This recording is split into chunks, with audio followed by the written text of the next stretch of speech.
Recent years have seen shifts in royal leadership as Queen Beatrix of the Netherlands, Queen Elizabeth II of the UK, and Queen Margrethe II of Denmark passed the throne to their sons, following traditional succession patterns. Despite no current female monarchs, many deserving female heirs await their turn, reflecting a rich heritage of female rulers and discussions on modernizing royal succession practices globally. The Kingdom of Asantehene in Africa has a unique system for choosing new kings based on their mother's virtues due to polygamy among kings. This creates a diarchy, with the mother as queen mother and the son as king. Currently, Asantehene has a sovereign queen named Unomi, featured in Andy Warhol's 1985 silkscreen series, Reigning Queens. Among the 13 monarchies allowing for a female monarch, Bhutan, Monaco, Spain, and Tonga follow male preference primogeniture, prioritizing brothers in succession but allowing women if no brothers survive, reflecting a shift towards gender inclusivity in royal succession. Thailand's succession system includes provisions for women to ascend the throne, while 7 nations practice absolute primogeniture for gender equality in succession: Belgium, Denmark, Luxembourg, the Netherlands, Norway, Sweden, and the United Kingdom. Andorra operates as an elective diarchy, potentially leading to a sovereign princess. Exploring these 13 monarchies allows us to consider factors like gender, age, and abdication traditions to identify the next queen's likely emergence. Luxembourg's transition to absolute primogeniture in 2011 resulted in a male-dominated succession line, with hereditary Grand Duke Guillaume as the apparent heir and Prince Charles, born in 2020, representing the dynasty's future. Luxembourg is unlikely to have a female sovereign for at least 2 generations due to abdication traditions. If Charles's first child is a daughter, she could become the Grand Duchess after him. Jean's abdication in 2000 at age 79 shows this pattern. Charles's recent addition of a baby brother, Francois, in 2023, and Felix as Guillaume's younger brother, maintains a male-dominated succession line. Amalia, Felix's daughter, is the first female in line, at 5th position. Bhutan follows male preference primogeniture. The current Dragon King, Jigme Khesar Namgyel Wangchuck, has 2 sons and a daughter. The eldest son, Crown Prince Jigme Namgyel Wangchuck, born in 2016, is the apparent heir. Bhutan also has a tradition of monarchs stepping down when the heir is at least 21 and the monarch reaches 65. Khesar Namgyel is set to turn 65 in 2045, with his son reaching 29. If neither Namgyel nor his brother Eugen can ascend, their younger sister Sonam Yentso, born in September 2023, could potentially become Bhutan's first Queen Regnant, although the likelihood remains uncertain due to the possibility of more sons for Queen Jetson Pima.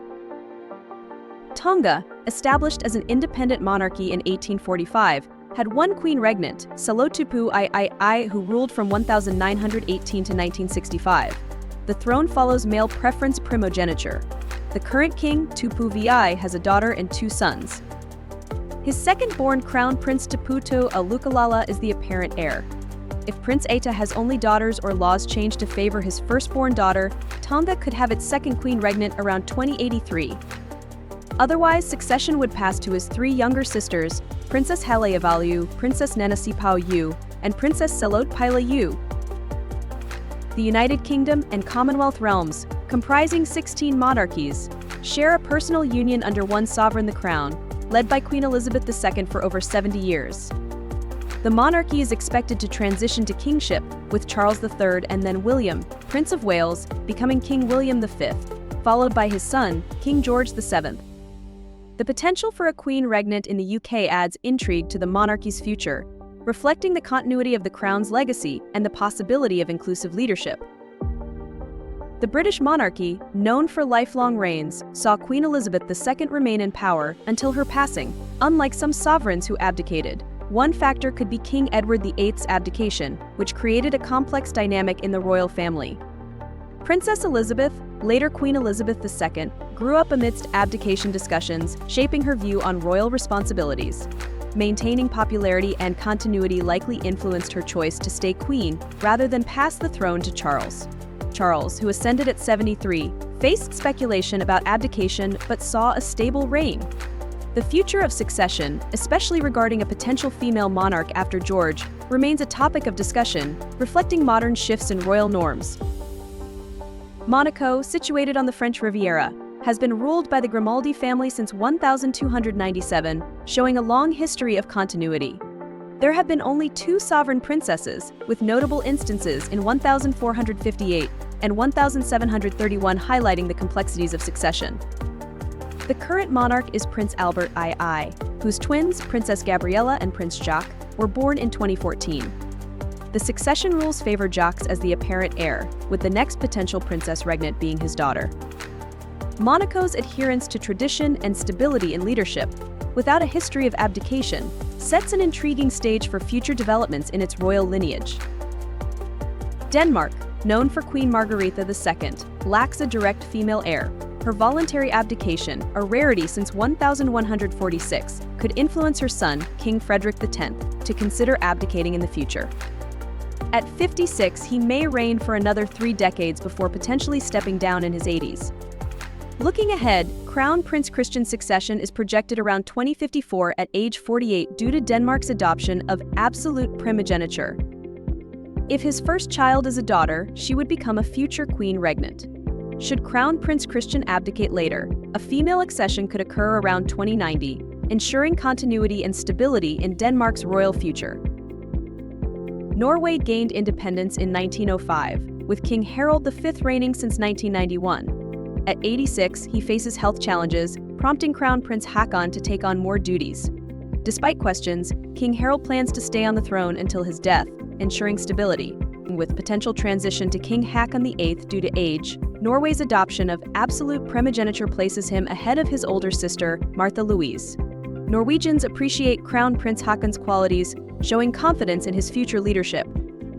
Looking ahead, Princess Ingrid Alexandra, born in 2004, could become Norway's first Queen Regnant around 2063, reflecting the nation's commitment to gender equality and monarchy continuity. Spain historically follows male preference primogeniture, with 17 queens regnant across its sub-kingdoms, including Isabella II. King Philippe VI, aged 56, succeeded his father Juan Carlos, who abdicated in 2014 amid controversy. Felipe's popularity has boosted the monarchy's image. The succession after Felipe is uncertain, with his daughter Leonor, born in 2005, next in line. Despite discussions about changing succession rules, Leonor's active involvement in public duties has earned her public affection. Assuming Philippe's reign extends to 90, Spain could see Queen Leonor's reign around 2058, promising stability and a bright future. The Netherlands had 3 consecutive queens over 123 years: Queen Wilhelmina in 1890, Queen Juliana from 1948 to 1980, and Queen Beatrix until 2013. King Willem Alexander succeeded his mother, breaking the chain of queens. Speculation suggests he may also step down around age 75, potentially leading to a new queen around 2043. The early adoption of absolute primogeniture in 1983 reflects the Netherlands' progressive approach. Princess Catharina Amalia, the eldest daughter and heir apparent at 20, is actively preparing for her future role, with her younger sisters standing ready in line for continuity.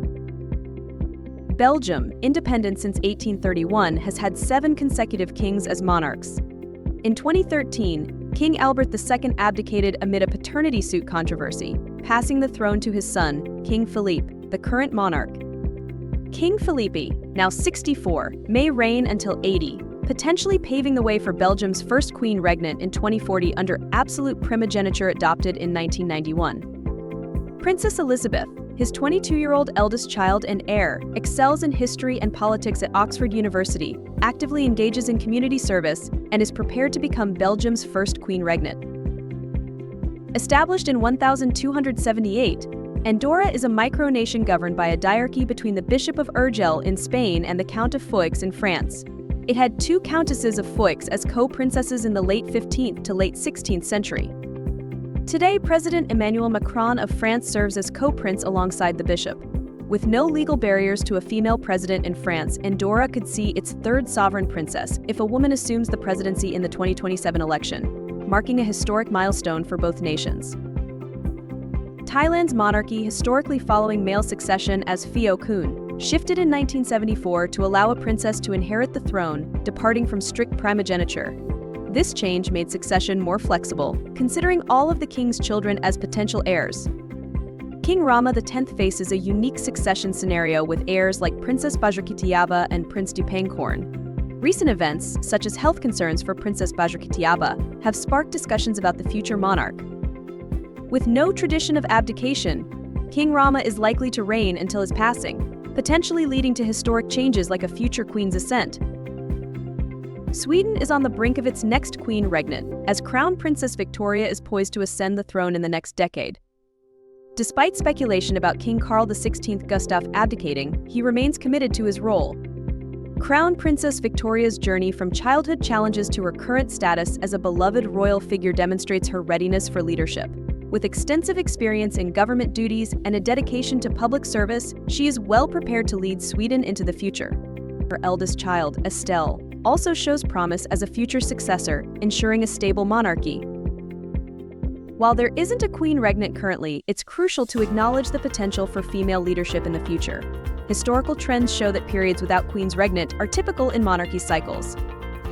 If you enjoyed this content, please support by liking, subscribing, and sharing your thoughts in the comments. Explore more royal history videos on my channel. Thank you for watching and joining the discussion.